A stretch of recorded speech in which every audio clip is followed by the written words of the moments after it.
thought this would be a good opportunity. It was right after my birthday that I recently got these new electronic units to put on my little bass boat I've got here. Talk about the upgrades, kind of keep y'all up to date about what's going on with my bass boat right now.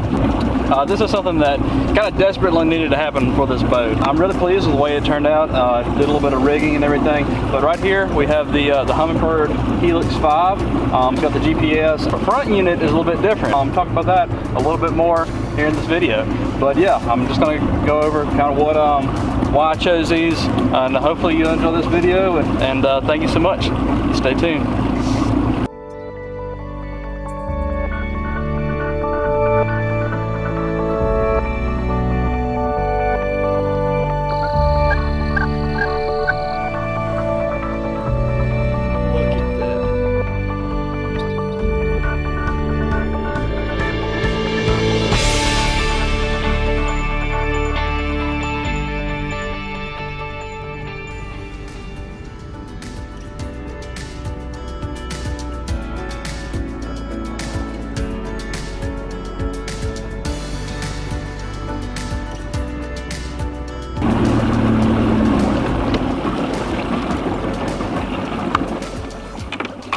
So one of the biggest things for me when I was looking for a depth finder, I wanted to get one for my console, which I have here, and I wanted to get one for my front deck up there. You can see right up there.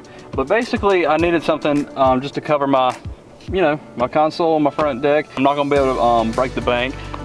Price, one of the biggest things for me. Obviously I wanted to get something better than just the basic little small screen sonars. So this right here is just something small, easy to use, and affordable. I mean, really, price point was a big thing. So far, it has done fantastic. It's very easy to use. You can mark, place waypoints. You can alternate like your display screen. So here's like the full, you've got the full screen, the sonar. You can alternate it. You've got like your big numbers here, obviously depth, temperature, and speed of your vessel. You've got the split screens of the sonar. This one's a more zoomed in. That one's a little bit more of a zoomed out version. You've got, again, this is a different one. This is one with the bottom lock where you got that depth right there. And this one was one, like I said, it's a little bit more zoomed in. And then you have your mapping. You've got GPS mapping, the tracking. You got your routes. You can drop waypoints. So I think these retail somewhere between $300 and $400. I think I ended up paying somewhere a little over $300 for this one, and I mean, it's got everything that I would want for a unit of that price.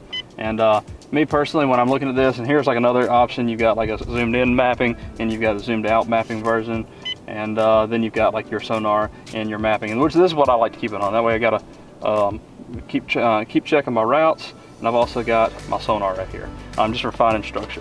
That's this front, my console unit, and that's kind of the way that one works. This is the one that I'm gonna be using mainly to idle over and look for those big structures, look for where those fish are gonna be at. And once I do that, idle over it, I might drop a waypoint on it just so I have a reference to where it's at.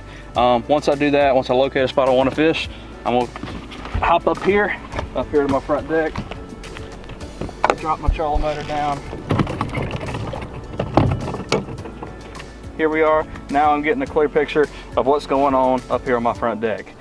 This is really interesting to me. This one is a little bit more expensive than that one, not by much, maybe like $40, $50 more expensive. But the reason being, down imaging on this front unit here. The biggest thing about down imaging is that it's going to be able to put us on a scan down there and really show you very, very detailed contours at the bottom. I don't know how much you can see here for the glare and everything on the screen. There's a good bit of glare, but if you look here, you've got the regular sonar and then you have the down imaging. And just for reference, here's like two images of the regular sonar. There's regular sonar, there's the mapping sonar, there's the down imaging right here. And there's like this one's really cool. This one's got a try thing. Here's down imaging, there's the regular sonar, and there's your mapping.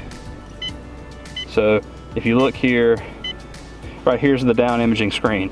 And you see I'm actually in an area right now where it's a completely flat bottom. So I wanted to demonstrate something for you guys to just check out to show you what it looks like. So I got a little chatterbait here, nothing special, just a little regular little bait. I'm gonna drop this down in front of my sonar so you can kind of get an idea of what it looks like. You look at that line that's going right across this screen right here. That is my chatterbait. I'm pulling it up and down very slightly, and look, you can see it. Look, you can see the squiggle on there. That is my chatterbait that I'm letting fall down and just picking it back up. That's how clear that down imaging is. I remember I was just trying it out this for the first time today. Earlier today, I was throwing a little finesse Senko around, and I was bringing it up to the water column, and I was just kind of jigging it there, just kind of up and down in an area where I thought there might be some fish.